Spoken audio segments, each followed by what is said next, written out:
O que você fez, seu idiota? Meu computador!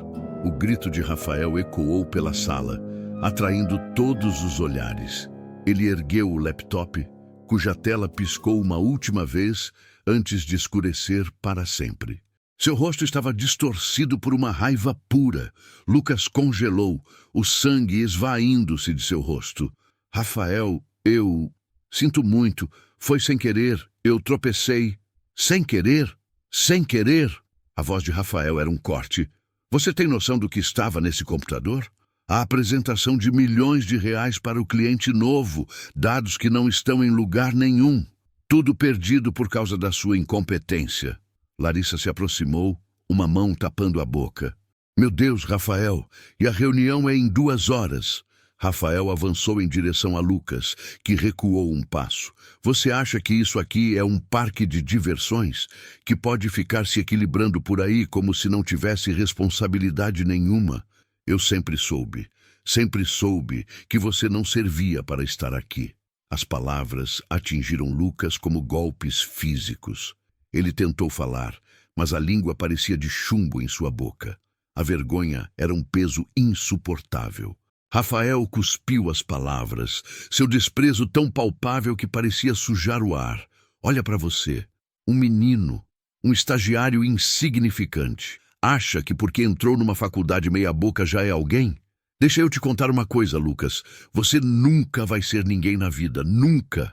Vai passar a vida toda sendo um fracassado, copiando papel e derrubando café alheio. A frase pairou no ar, envenenando tudo. Para Lucas, o mundo ao seu redor desfocou. A voz de Rafael se fundiu com um coro de outras vozes do seu passado. A frase, nunca vai ser ninguém na vida, soou como uma profecia. E por um instante terrível, ele acreditou.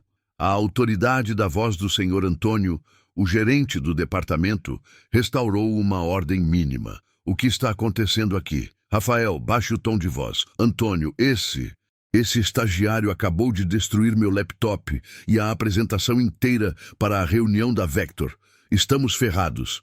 O senhor Antônio, um homem de 50 anos com um rosto marcado pela seriedade, voltou-se para Lucas. Lucas, é verdade? Lucas apenas conseguiu anuir, a cabeça baixa. Lucas, vá para a sala de reuniões vazia. Precisamos conversar. Rafael, tente recuperar o que for possível do servidor. Larissa, ajude-o.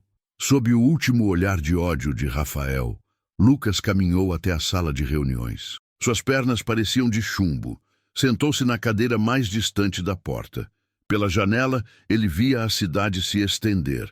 A sentença de Rafael ecoava em sua mente. Ele seria demitido. Tudo desmoronaria.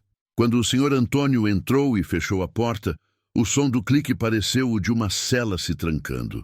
Lucas, o que aconteceu foi gravíssimo. Você sabe disso, né? Eu sei, senhor Antônio. Peço 1000 desculpas. Foi um acidente. Eu estava cansado, tropecei. Sua voz saiu fraca, quebrada. Cansaço não é desculpa para negligência. A Vector perdeu um cliente em potencial por causa de um erro como esse no passado. As regras são claras. Lucas abaixou a cabeça, preparando-se para o inevitável. Infelizmente, não posso simplesmente ignorar isso. Vou ter que suspender você por 1 semana, sem remuneração. E, francamente, sua recontratação no fim do estágio está seriamente comprometida. As palavras não foram um alívio, mas pelo menos não foram o fim. 1 semana sem salário seria um desastre. Entendo, senhor Antônio. Obrigado pela oportunidade. Vá para casa, Lucas. Reflita sobre sua postura profissional. A caminhada até o elevador foi a mais longa de sua vida. Ele sentiu o peso de cada olhar. Não olhou para trás. Dentro do ônibus lotado, a realidade bateu. A humilhação queimava seu rosto. As palavras de Rafael martelavam em seu crânio. Ele fechou os olhos, a fadiga ameaçando consumi-lo. Foi então que uma memória surgiu. A memória de sua avó, Dona Margarida, sentada em sua cadeira de balanço, o velho livro de capa de couro gasto em suas mãos. A voz suave dela leu uma frase que ecoou em sua mente. Não te deixes vencer do mal, mas vence o mal com o bem. Naquele ônibus, Cercado pelo cansaço e pela derrota, aquela frase soou como uma ordem para não se render. A raiva ainda estava lá, a humilhação ainda doía, mas algo começou a mudar. Já não se tratava de provar algo para Rafael. Tratava-se de honrar a avó que tanto sacrificou por ele. Tratava-se de uma fé simples que sussurrava: vence o mal com o bem. Lucas abriu os olhos. Uma decisão silenciosa foi tomada. Ele não iria desistir. Ele iria transformar aquela humilhação em combustível. A reviravolta não seria barulhenta, seria silenciosa e seria arrasadora. A caminhada da parada de ônibus até a pequena casa onde morava com a avó foi a mais solitária da vida de Lucas. Cada passo era arrastado, como se a humilhação sofrida na Vector Global tivesse um peso físico real.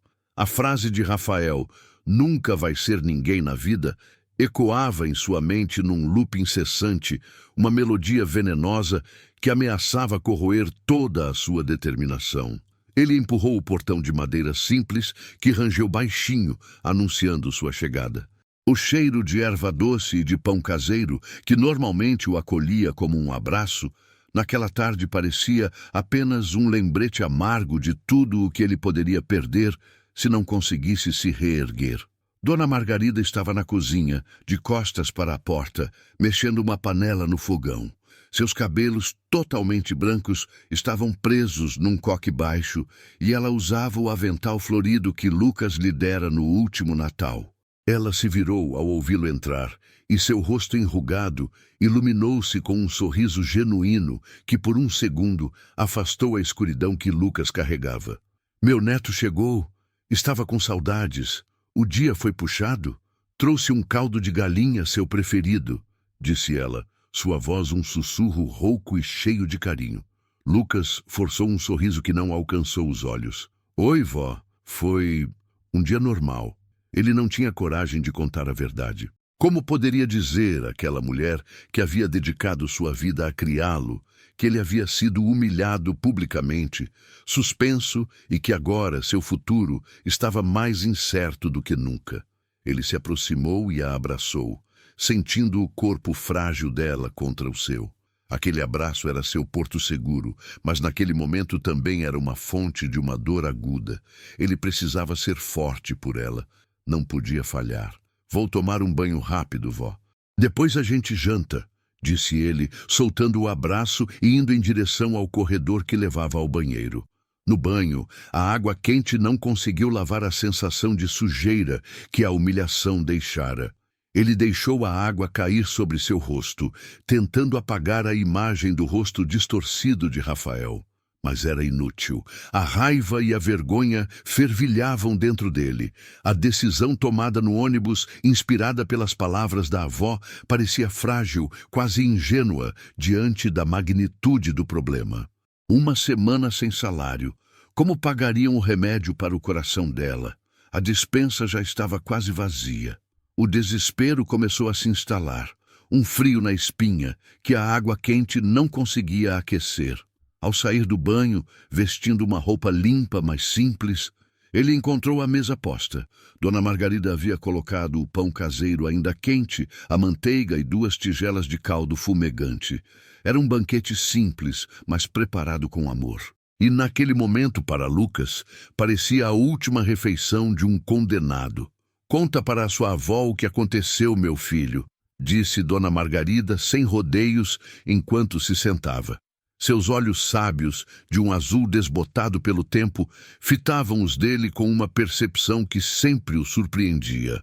"Algo está pesando no seu coração, mais pesado que o costume." Lucas baixou o olhar para a tigela, o aroma do caldo de repente lhe dando náuseas. Ele não queria preocupá-la, mas a gentileza em sua voz quebrou suas defesas. Aos poucos, as palavras saindo entrecortadas, ele contou tudo.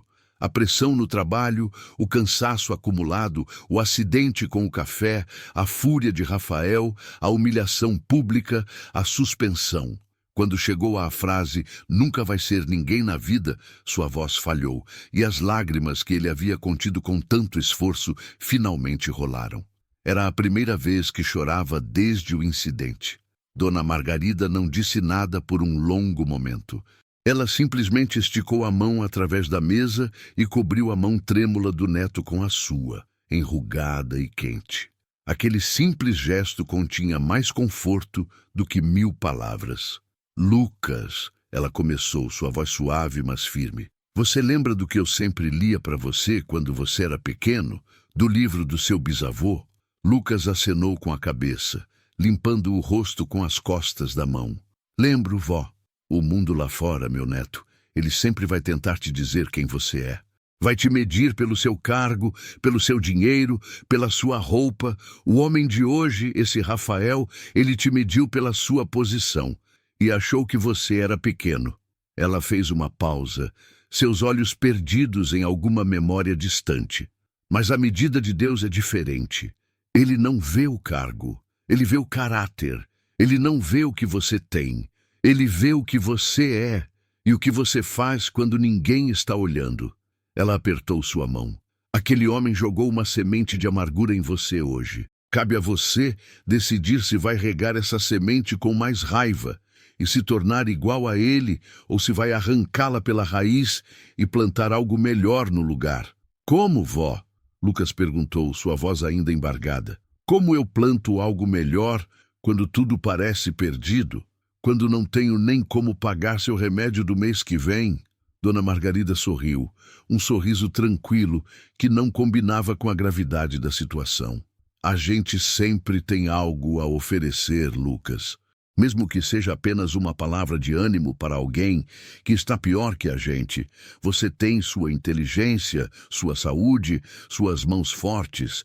E você tem uma semana que o senhor Antônio, sem saber, te deu de presente. Presente? Foi uma punição.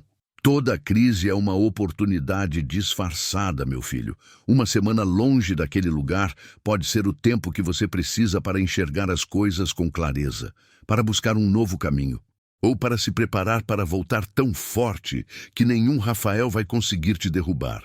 Ela olhou firmemente para ele. Agora, você vai deixar as palavras vazias de um homem orgulhoso definirem o seu valor? Ou vai buscar a força para provar que ele estava errado, não com arrogância, mas com um trabalho honesto e uma fé que não balança? Naquela noite, depois de ajudar a avó a lavar a louça e garantir que ela tomasse seus remédios, Lucas se trancou no seu quarto minúsculo. A conversa com a avó acalmara sua alma, mas a realidade prática ainda era assustadora. Ele pegou um caderno velho e uma caneta. Na primeira página, ele escreveu com letras firmes: plano. Abaixo, rabiscou: 1. Sobreviver a semana. Isso significava dinheiro. Ele já trabalhava como entregador à noite, mas precisava de mais. Ele abriu seu laptop antigo e começou a procurar freneticamente por bicos. Descarregar caminhão, ajudar em mudança, qualquer coisa que pagasse em dinheiro vivo no mesmo dia. Enquanto navegava, sua mente não parava. A frase da avó, a medida de Deus é diferente, martelava em seus pensamentos. Ele não queria apenas sobreviver. Ele queria provar que ela estava certa, que o valor de uma pessoa ia além das aparências. Mas como? Foi então que uma ideia começou a se formar lentamente. Uma ideia tão audaciosa que quase a descartou como loucura. A Vector Global estava prestes a lançar um grande projeto para um novo cliente, justamente o que foi perdido com o laptop de Rafael. Lucas, em suas funções menores, tinha acesso a informações soltas, a conversas de corredor. Ele sabia qual era a dor do cliente, a necessidade não atendida. E ele, em seus estudos na faculdade, havia desenvolvido uma ideia, um esboço de projeto apenas por hobby, que se encaixava perfeitamente naquela necessidade. Era um projeto rudimentar, guardado num arquivo esquecido do seu computador. Era uma loucura. Ele era um estagiário suspenso, quase demitido. Mas e se ele usasse aquela semana não apenas para fazer bicos, mas para refinar aquele projeto? Para transformar aquele esboço em algo concreto, profissional, não para mostrar para Rafael, mas para si mesmo, para provar para si mesmo que ele era capaz, que ele não era ninguém. Era um plano arriscado, que consumiria suas noites de sono já escassas. Mas era um propósito, algo para lutar, além de apenas reagir à humilhação. Era a semente que sua avó falara, e ele decidiu naquela noite que iria regá-la não com raiva, mas com suor e determinação. A reviravolta silenciosa havia começado, não no escritório da Vector, mas no quarto humilde de um jovem que se recusava a aceitar o veredito do mundo sobre a sua vida. O próximo passo seria muito mais difícil do que ele imaginava, mas pela primeira vez, desde a manhã daquele dia terrível, Lucas sentiu uma centelha de esperança. Uma esperança teimosa, que se alimentava não da arrogância, mas de uma fé simples e da vontade férrea de honrar o sacrifício da mulher que o criara. Na manhã seguinte, Lucas acordou antes do sol. O cansaço ainda pesava em seus ossos, mas agora era canalizado por um propósito claro. Enquanto sua avó ainda dormia, ele preparou um café reforçado e sentou-se à pequena mesa da cozinha, o caderno aberto ao lado do laptop. A primeira tarefa do seu plano era brutalmente prática, garantir o sustento da semana. Ele passou as primeiras horas respondendo a anúncios de bicos locais, serviço de descarregamento em um mercado atacadista naquela tarde, ajuda em uma mudança no dia seguinte. Eram trabalhos pesados que pagavam pouco, mas pagavam em dinheiro vivo. Cada real era uma trincheira cavada contra o desespero. Após garantir os bicos do dia, ele abriu o arquivo esquecido no computador. Projeto Gama PDF. Era um esboço tosco, cheio de ideias soltas e diagramas mal desenhados que ele havia criado meses atrás, durante uma aula entediante de gestão. O projeto propunha uma nova abordagem para o sistema de logística da Vector Global, algo que ele observara ser ineficiente durante seus meses como estagiário. Na época, era apenas um exercício mental. Agora era sua tábua de salvação. O problema era evidente. A Vector trabalhava com relatórios fragmentados e sistemas antigos que não se comunicavam, causando atrasos e perdas financeiras. A solução de Lucas integrava tudo em uma plataforma única, simples e intuitiva. O cliente que Rafael havia perdido, uma grande rede de farmácias, precisava exatamente disso: controle total e em tempo real de sua cadeia de suprimentos. Lucas sabia disso porque, semanas antes, copiara os documentos de briefing para Rafael. Ele passou o resto da manhã e a tarde imerso no projeto. Quando foi para o serviço de descarregamento no mercado, sua mente continuava trabalhando. Enquanto empilhava caixas pesadas, ele refinava mentalmente os fluxos de trabalho. Enquanto suava sob o sol da tarde, ele questionava a viabilidade de cada ponto do seu plano. O trabalho físico, paradoxalmente, limpava sua mente do ruído da ansiedade, permitindo que a criatividade fluísse. Era uma fuga, uma forma de oração ativa, onde o esforço do corpo dava espaço para a clareza do espírito. Ao voltar para casa, exausto, mas com alguns trocados no bolso, ele encontrou Dona Margarida rezando o terço em sua cadeira de balanço. Ele se sentou ao seu lado em silêncio, não rezando com palavras, mas encontrando uma paz estranha no ritmo monótono das ave-marias. Aquela fé silenciosa e perseverante da avó era um contraponto vital à sua própria agitação interior. Ela não precisava fazer planos grandiosos. Sua força vinha da quieta confiança de que, não importa o que acontecesse, eles estariam nas mãos de Deus. Para Lucas, naquele momento, fé e ação não eram opostos, mas duas faces da mesma moeda. Acreditar que um caminho se abriria, mas suar a camisa para construí-lo com as próprias mãos. A noite foi dedicada ao projeto. Ele pesquisou ferramentas gratuitas de design, assistiu a tutoriais online para melhorar sua apresentação, reescreveu o texto incontáveis vezes para torná-lo claro e persuasivo. Era um trabalho solitário e meticuloso. Várias vezes a dúvida o assaltou. Quem era ele, um estagiário suspenso, para desafiar os métodos de uma multinacional? A voz de Rafael sussurrava em seu ouvido: um fracassado. Mas então ele lembrava do olhar tranquilo de sua avó, da sua fé inabalável e da promessa que fizera a si mesmo.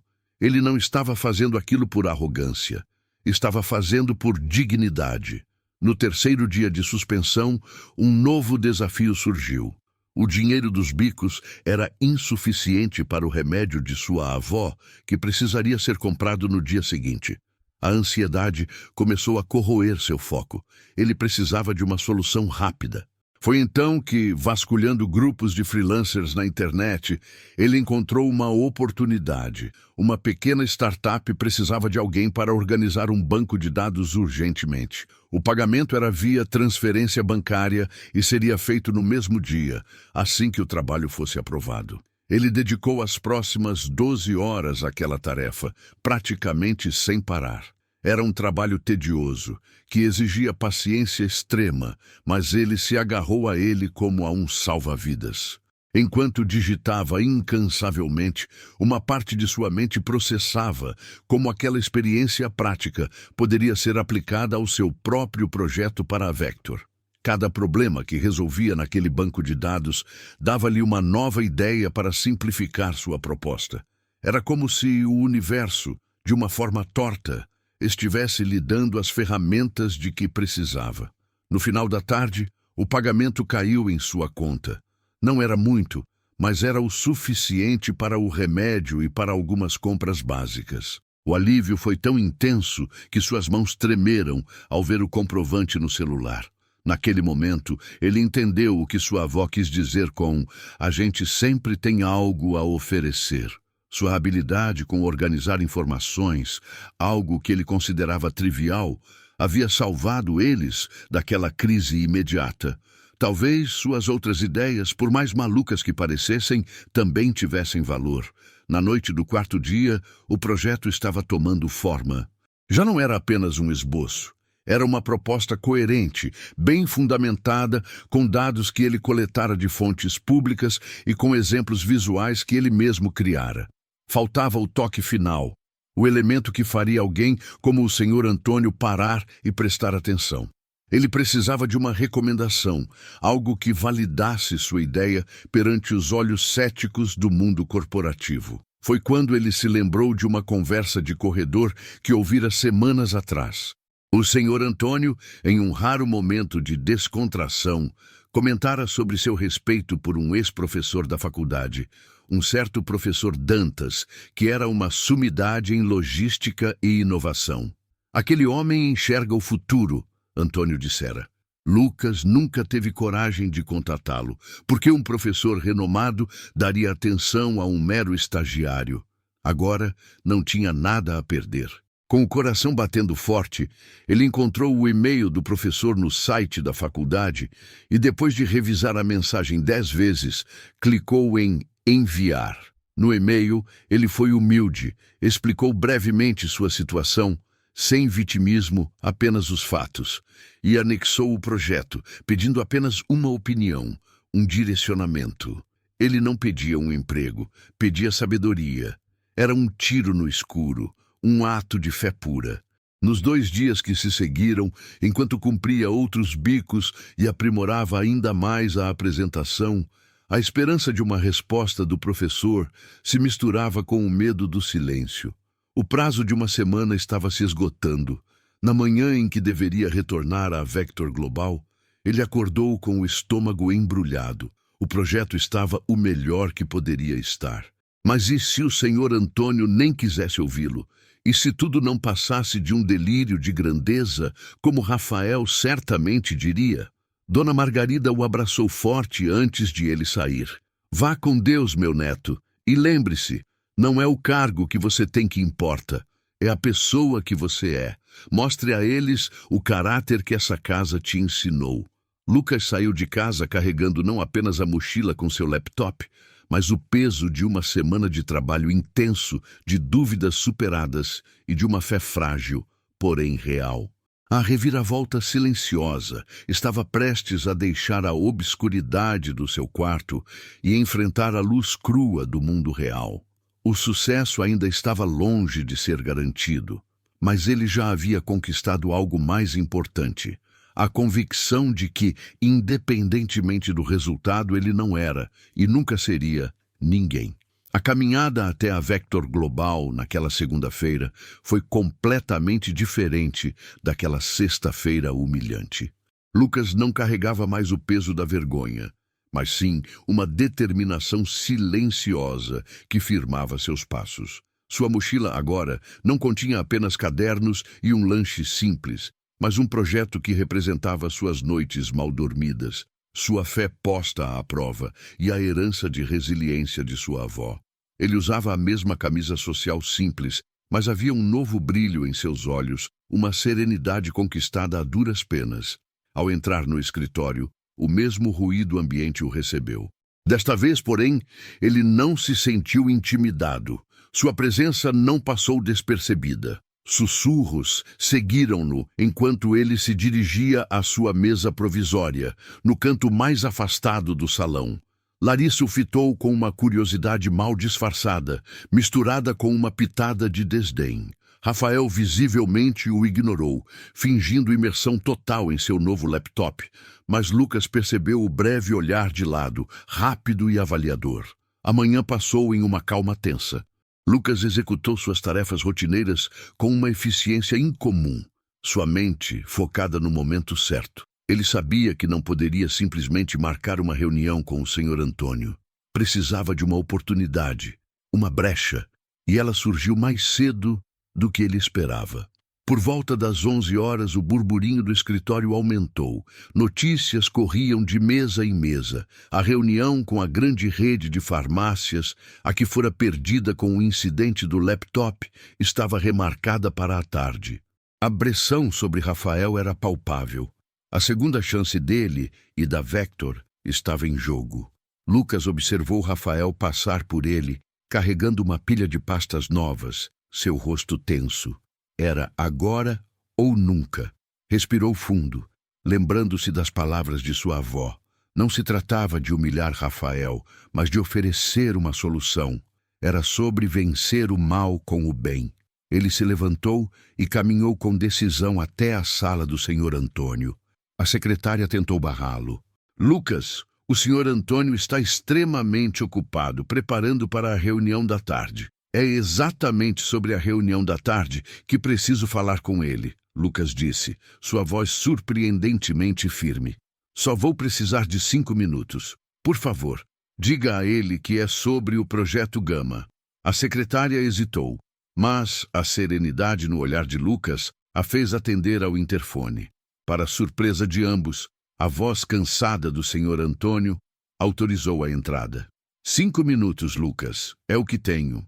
Ao entrar na sala, Lucas encontrou o gerente com a expressão sobrecarregada, cercado por relatórios. O que foi, Lucas? Espero que seja importante. Estamos no meio de uma crise. Sr. Antônio, primeiro gostaria de me desculpar novamente pelo ocorrido da semana passada. Foi um erro grave e assumo total responsabilidade. Lucas manteve a postura ereta, o olhar direto.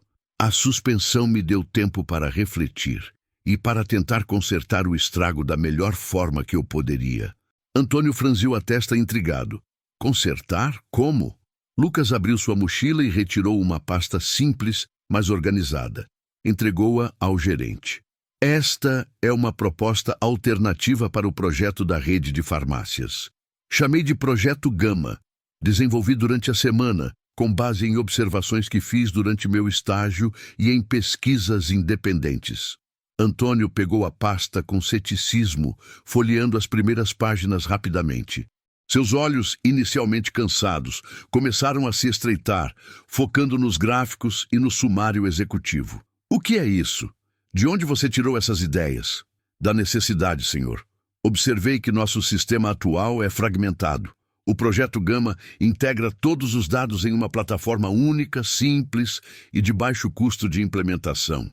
É exatamente o que o cliente precisa. Controle total e transparente. Lucas falava com uma clareza e uma paixão que ele mesmo não sabia que possuía. Era como se todas as peças do quebra-cabeça daquela semana se encaixassem naquele momento. Enquanto Antônio lia em silêncio, um turbilhão de emoções passou por seu rosto. Ceticismo, surpresa, interesse genuíno.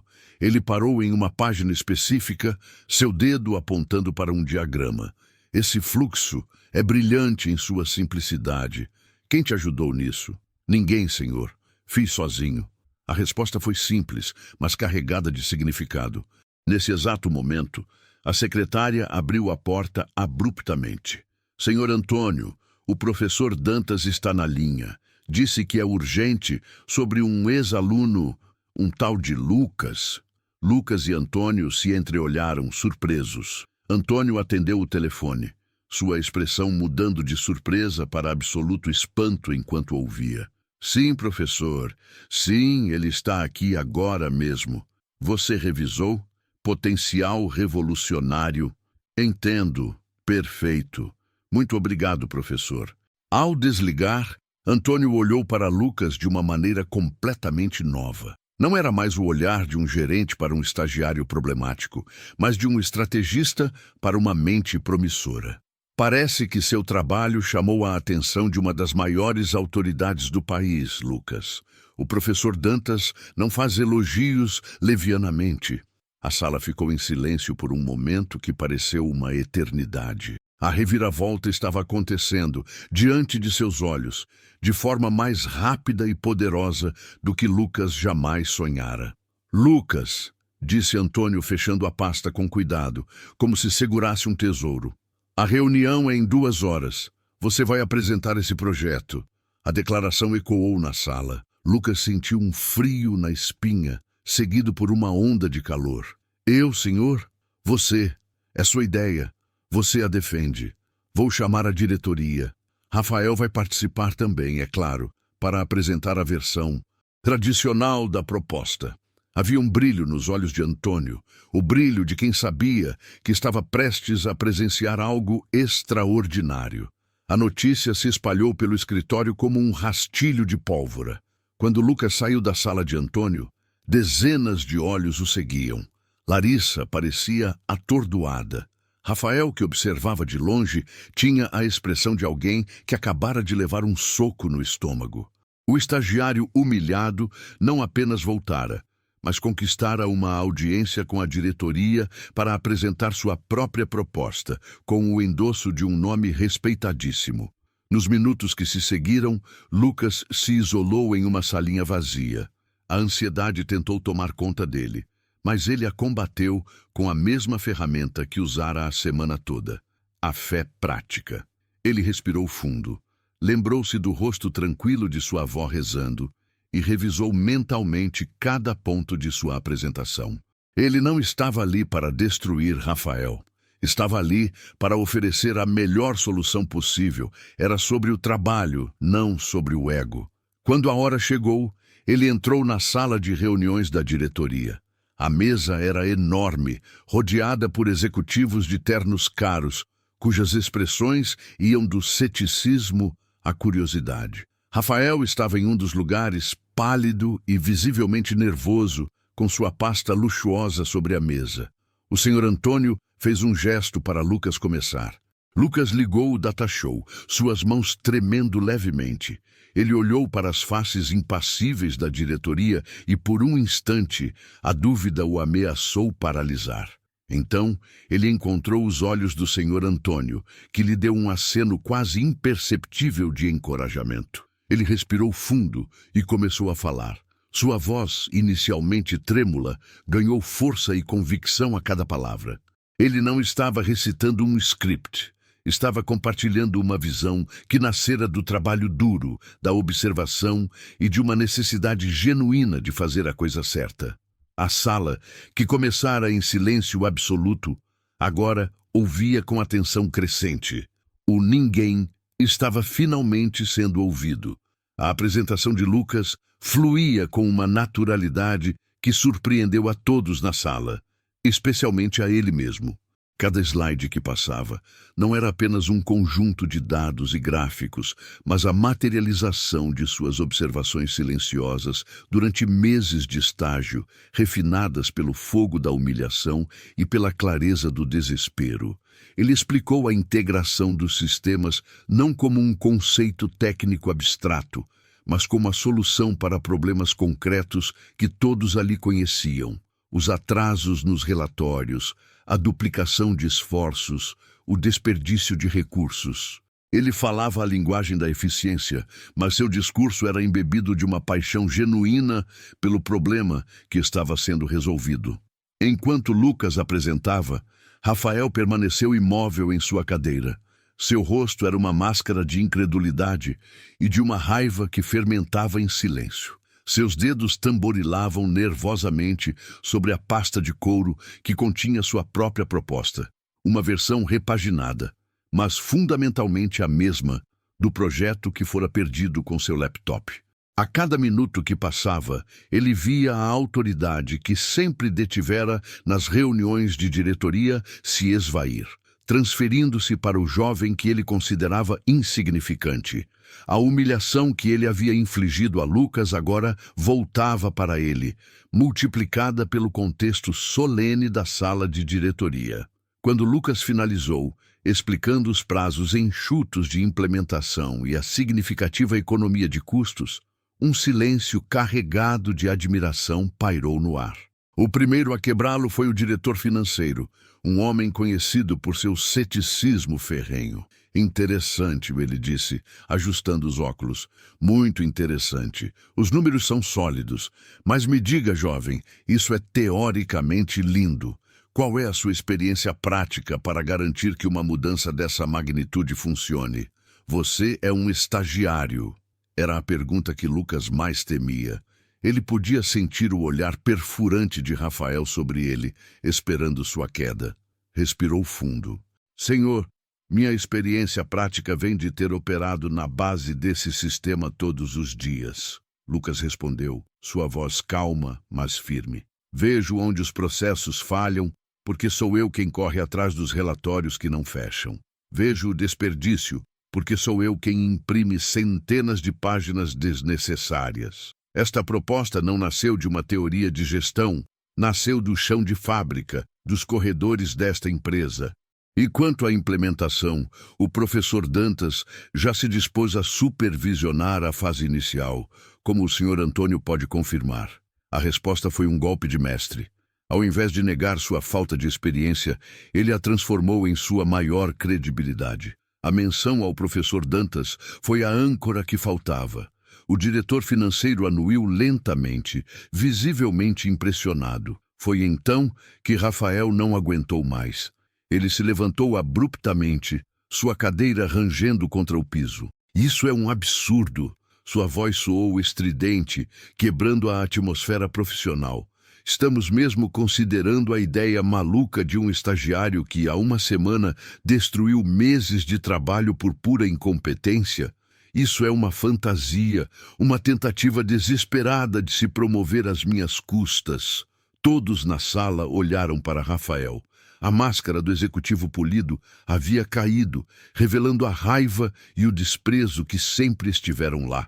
O senhor Antônio ergueu a mão, tentando acalmar os ânimos. Rafael, vamos manter a profissionalismo. A proposta do Lucas está sendo avaliada nos seus méritos. Méritos? Rafael riu, um som amargo e forçado. Ele não tem mérito algum. É um menino que não sabe nem segurar uma xícara de café. Vocês vão colocar o futuro de um contrato milionário nas mãos dele? O silêncio que se seguiu foi constrangedor. A explosão de Rafael não demonstrava autoridade, demonstrava descontrole. E no mundo corporativo, o descontrole é muitas vezes visto como uma fraqueza maior do que a inexperiência. Lucas olhou para Rafael, não com raiva ou triunfo, mas com uma pitada de pena. Ele via um homem preso em sua própria arrogância, incapaz de enxergar qualquer valor fora de sua própria percepção limitada. E naquele momento, Lucas entendeu o verdadeiro significado de vencer o mal com o bem. Não era sobre destruir Rafael. Era sobre oferecer uma solução tão boa que tornaria a raiva dele irrelevante. Senhor Antônio, senhores diretores, Lucas disse, voltando-se calmamente para a mesa. A proposta do Rafael merece ser ouvida. Talvez as duas abordagens possam ser complementares. O objetivo final é o mesmo, oferecer a melhor solução para o cliente e para a Vector.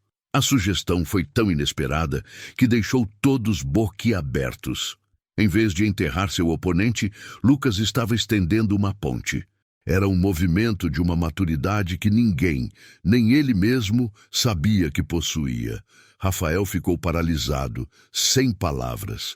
A fúria dele parecia patética diante daquela demonstração de profissionalismo e generosidade.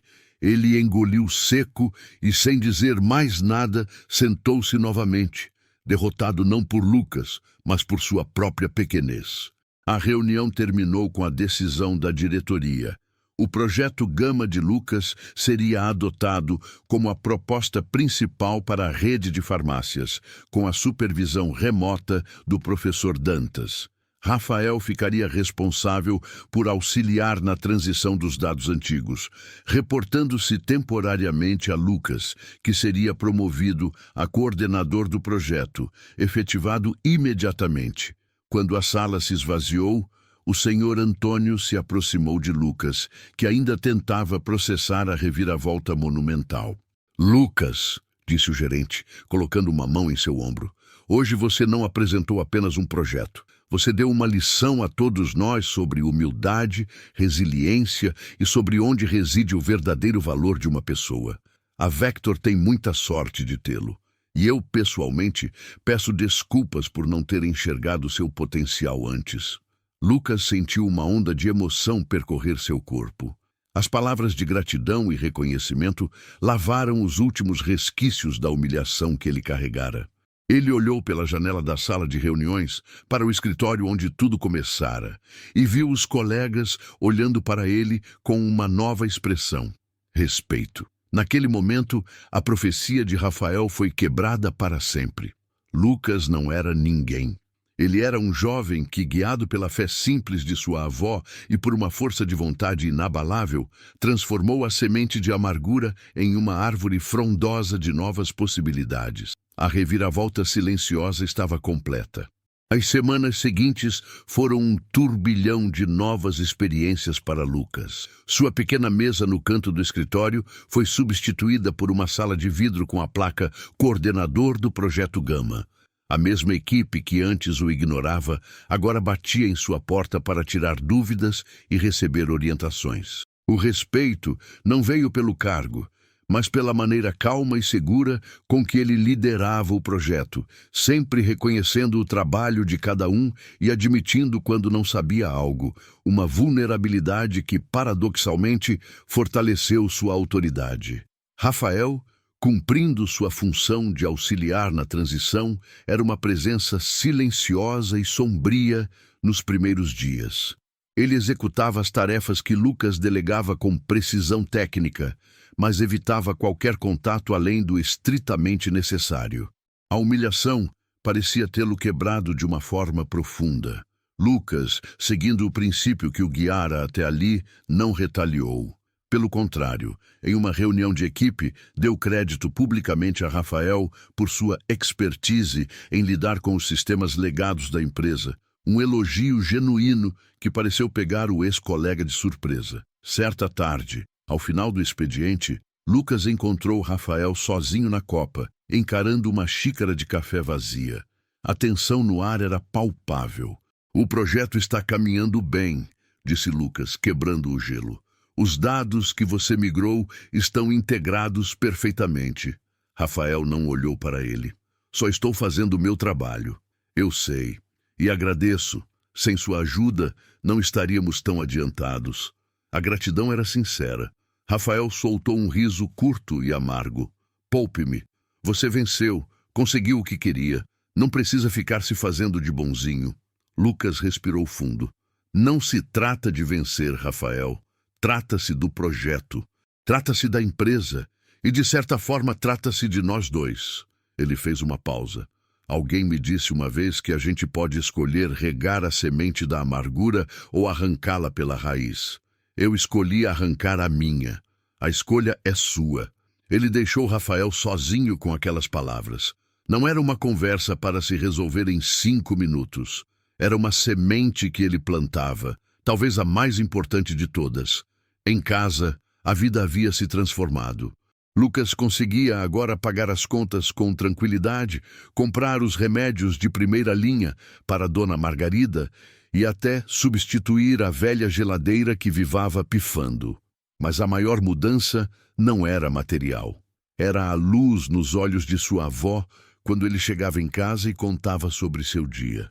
O orgulho que ela sentia não era pela promoção ou pelo salário maior, mas por ver o neto que ela criara se tornando um homem íntegro, que usava sua posição para fazer o bem. Deus te deu essa bênção, não para que você fique grande, meu filho, ela disse uma noite, segurando sua mão com carinho, mas para que você estenda a mão e ajude a levantar quem ainda está caído. E Lucas levou aquilo a sério. No trabalho, ele instituiu um programa de mentoria para outros estagiários e jovens contratados, algo que nunca existira na Vector. Compartilhava o que aprendera, não apenas sobre logística, mas sobre perseverança. Tornou-se uma referência silenciosa de que o sucesso verdadeiro não precisa ser construído sobre os outros. Cerca de 2 meses após a implementação bem-sucedida do projeto Gama, que rendeu à Vector Global o cobiçado contrato com a rede de farmácias, Lucas foi chamado à sala do Sr. Antônio para uma reunião inesperada. Ao entrar, encontrou não apenas o gerente, mas também o diretor de operações da empresa. E, para sua surpresa, Rafael estava lá de pé, com uma expressão que ele não conseguia decifrar. Lucas, começou o Sr. Antônio sorrindo. O sucesso do projeto Gama abriu os olhos da diretoria para uma necessidade que ignorávamos, a de inovação contínua. Por isso estamos criando um novo departamento, o Núcleo de Inovação e Eficiência, e queremos que você o lidere. Lucas sentiu as pernas tremorem. Era algo maior do que ele jamais imaginara. E, continuou o diretor, queremos que o Rafael aqui seja seu vice-líder. Ele tem um conhecimento institucional invaluável. E acreditamos que a combinação da sua visão inovadora com a experiência dele pode ser transformadora para a Vector. Lucas olhou para Rafael. Seus olhos se encontraram. E pela primeira vez, Lucas não viu raiva ou desprezo no olhar do ex-oponente. Viu resignação, um pouco de vergonha e talvez um lampejo de esperança. A semente que ele plantara na copa naquele dia talvez estivesse brotando.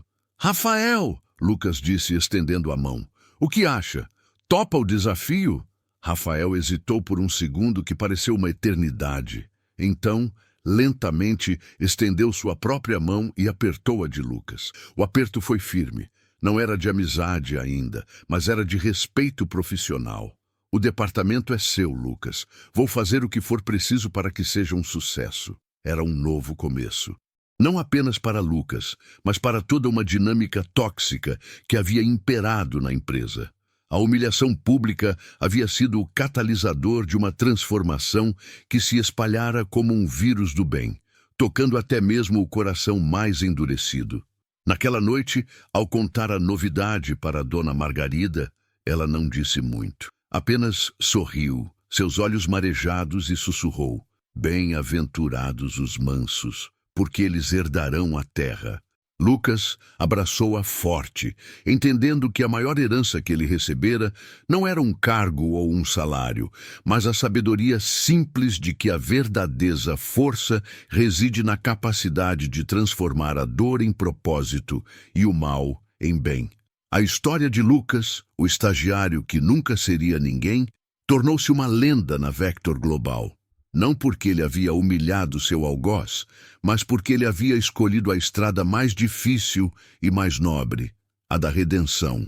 E sua liderança, baseada nesse princípio, moldaria a cultura da empresa para sempre, provando que o sucesso mais duradouro é aquele construído com integridade. 6 meses após a criação do Núcleo de Inovação e Eficiência, a Vector Global respirava um novo ar. O sucesso do Projeto Gama não foi um caso isolado, mas sim o primeiro de uma série de melhorias implementadas pela nova equipe. Lucas, agora com a confiança natural de quem superou grandes obstáculos, liderava com uma mistura rara de visão técnica e inteligência emocional. Ele entendia as dores de cada departamento porque havia vivido na pele a realidade operacional da empresa. Rafael, em seu papel de vice-líder, passara por uma transformação silenciosa, mas profunda. A princípio, ele cumpria suas funções com competência técnica, mas mantendo uma distância profissional. Porém, ao testemunhar como as ideias de Lucas genuinamente melhoravam os processos e a vida dos colegas, e como Lucas constantemente dava crédito a ele nas reuniões com a diretoria, seu gelo começou a derreter. Não se tornaram amigos íntimos, mas desenvolveram um respeito mútuo que transcendia as mágoas do passado. Certa manhã, em uma reunião de rotina do núcleo, foi o próprio Rafael quem quebrou um impasse técnico com uma sugestão brilhante que combinava a ousadia de Lucas com sua experiência institucional. Ao final da apresentação, Lucas foi o primeiro a aplaudir. Essa é a combinação perfeita que imaginávamos quando criamos este núcleo, disse com um sorriso genuíno. Rafael apenas acenou com a cabeça, mas nos seus olhos havia um brilho que não se via há muito tempo. O brilho de alguém que redescobriu seu valor sem precisar diminuir o dos outros. Enquanto isso, na vida pessoal de Lucas, as bênçãos continuavam a se multiplicar. Com a estabilidade financeira, ele pôde proporcionar à avó não apenas o essencial, mas pequenos luxos há muito tempo adiados. Uma nova cadeira de balanço, consultas com especialistas, passeios aos domingos. Porém, o maior presente foi ver a paz que tomou conta do coração de Dona Margarida. Ela não precisava mais se preocupar com o futuro do neto. Podia simplesmente desfrutar do homem extraordinário em que ele se transformara. Num domingo ensolarado, durante seu passeio semanal no parque, Dona Margarida segurou o braço do neto e disse com sua sabedoria característica: "Você lembra daquela tempestade, meu filho? Daquela semana em que tudo parecia perdido? Olhe para onde estamos hoje." Isso me faz lembrar do que está escrito em Romanos. Sabemos que todas as coisas cooperam para o bem daqueles que amam a Deus. Até o café derramado, até as palavras más daquele homem, tudo cooperou para o seu bem. Lucas sorriu, apertando a mão enrugada da avó. "A senhora sempre teve razão, vó. Aquele foi o café mais abençoado que já derramei na vida." O impacto da história de Lucas começou a se espalhar além dos muros da Vector Global. Um dia, ele recebeu um convite para palestrar em sua antiga faculdade, no mesmo auditório onde anos antes sentava como aluno cheio de dúvidas sobre o futuro. Ao compartilhar sua jornada, incluindo os momentos de humilhação e desespero, ele viu nos olhos dos estudantes a mesma vulnerabilidade que um dia sentira. Mas também viu a esperança acender quando contou sobre como a fé, o trabalho duro e a integridade podem transformar qualquer situação. "O mundo vai tentar te dizer quem você é", disse ele no final da palestra, ecoando as palavras de sua avó. "Vão te medir pelo seu cargo, seu salário, suas posses. Mas a medida verdadeira de um homem está no seu caráter, está em como ele trata quem não pode lhe retribuir. Está em como ele reage quando tudo dá errado. E está na sua capacidade de transformar até as piores circunstâncias em degraus para crescer." O sucesso do núcleo de inovação tornou-se tão expressivo que chamou a atenção da mídia especializada.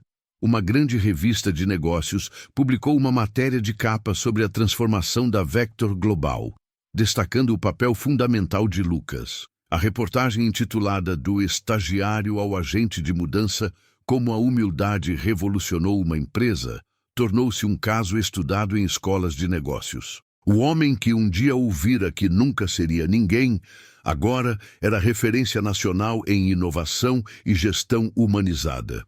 Num final de tarde, já como diretor do agora consolidado Departamento de Inovação, Lucas olhava pela janela de seu escritório. Viu os estagiários saindo do prédio, lembrando-se de quando era um deles, invisível, sobrecarregado, duvidando de seu próprio valor. Então olhou para a parede, onde pendurara uma moldura simples com duas coisas. A primeira página do caderno onde escrevera plano durante aquela semana decisiva e uma foto dele com Dona Margarida no parque.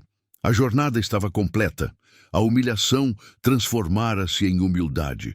A raiva dera lugar à resiliência. A fé pequena como um grão de mostarda florescera em uma árvore frondosa que agora dava sombra e abrigo a muitos. Lucas entendera que a maior reviravolta não era o cargo, o salário ou o reconhecimento público. A verdadeira vitória estava em ter se tornado a pessoa que sua avó sempre soube que ele poderia ser. Um homem que, através de suas ações, provava diariamente que o valor humano vai muito além das aparências e das circunstâncias. E assim, a história que começara com palavras de desprezo encerrava-se com um legado de inspiração. Lucas não precisava mais provar nada para ninguém. Ele simplesmente vivia sua verdade, sabendo que cada desafio superado, cada pessoa ajudada, cada decisão tomada com integridade, era um testemunho silencioso de que, com fé e perseverança, ninguém está condenado a ser ninguém. Pelo contrário, todos podem se tornar agentes de transformação em seus próprios universos, começando pela transformação de si mesmos. Fim da história? E aí? O que você achou da coragem do Lucas? Será que ele e Dona Margarida finalmente encontraram a paz que mereciam? Conta pra mim aqui nos comentários o que você faria no lugar dele e se você teria conseguido perdoar alguém como o Rafael depois de tudo isso. Vem fazer parte da nossa família. Se inscreve no canal para não perder nenhuma história. Ativa o sininho para ser avisado sempre que uma novela nova chegar. Deixa seu like. Isso ajuda demais o canal a crescer.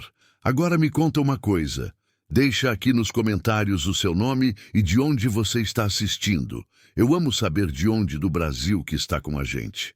E um abraço especial para o seu Carlos do Rio, para a Dona Maria Marta da Bahia, para o João de Azevedo de Pernambuco e para Maria do Carmo de Brasília, que estão sempre aqui comentando e acompanhando cada história com tanto carinho. Vocês são incríveis. Espalhe essa história. Compartilhe este vídeo com alguém que também precisa ouvir sobre superação. Clica no botão compartilhar e manda direto no WhatsApp para quem você sabe que vai se inspirar. E não vai embora ainda, hein? A próxima história já está na tela esperando por você. Tenho certeza que você vai amar. Clica no vídeo ou na playlist que eu já começo a próxima história para você. Um beijo enorme. Até a próxima.